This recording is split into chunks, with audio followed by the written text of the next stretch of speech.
would you say were you isolating? Because addiction is about isolating. Did you isolate from family, friends? Yeah, I was really uncomfortable being around my dad. So for my brother and my sister, I mean, they grew up in the same household but had different ways of coping.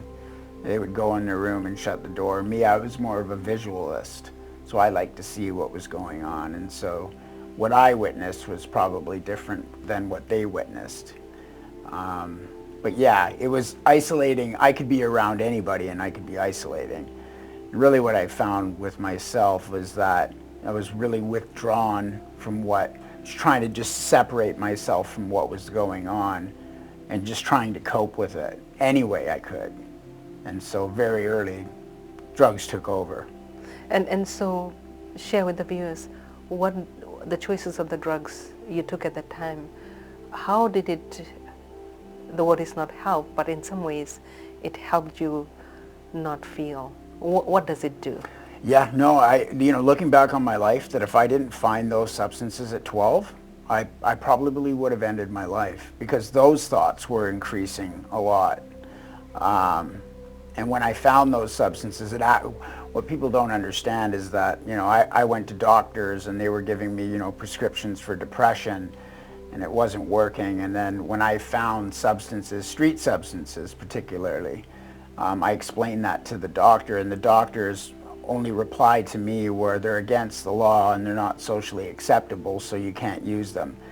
But I was actually saying to him, well, they actually work, because I don't feel like I have to, end my life. So, but for we have this diversion in our minds of what we've created to be socially acceptable, especially when it's around substances. And his drugs that they were giving me at the time made me feel lethargic and no energy, and so those weren't working for me. And they consistently wanted to change the medication, and I just didn't want to touch it. So, on that note, before we started, we were having a conversation that I was saying that human beings are multidimensional, we are multifaceted, but there's something there, you mentioned the word depression, and when you're depressed and it's linked to stories of the past, the emotions and the experiences, medication is a tool.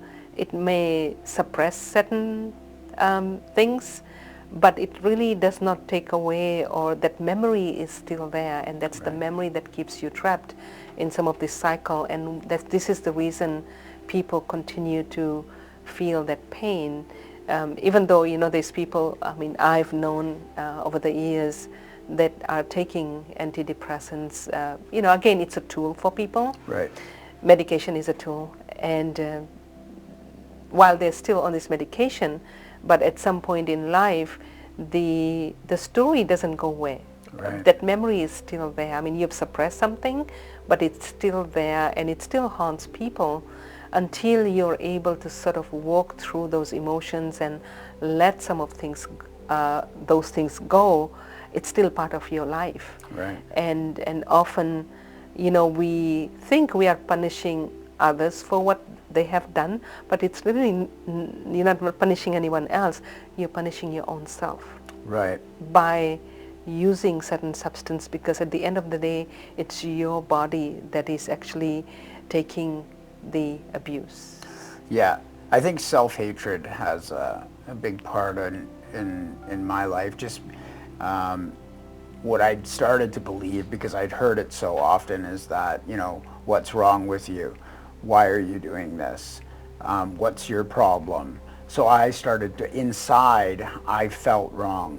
And so I also blamed what was happening, because I was blamed pretty much for what was going on in the family. So all of that weight on your shoulders at a very young age is just crushing and crippling.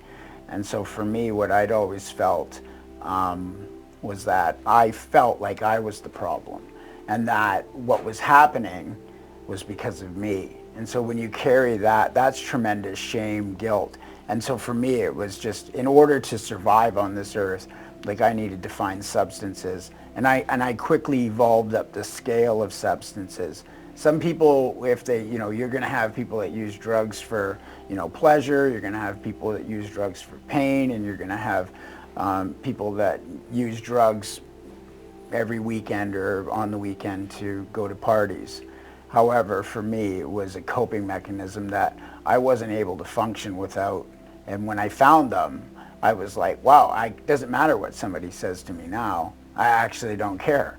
And so that's what starts to happen. But what develops over time is a pattern of not caring about anything. And that's what started to happen in my life. And so I know you mentioned that, you do end up on the downtown east side, where that, when we think about it, when people think about that's a very tough place even to survive. Yes. Especially with currently, over the last few years, we know with all the fentanyl available, and you did mention 6 times. Yeah.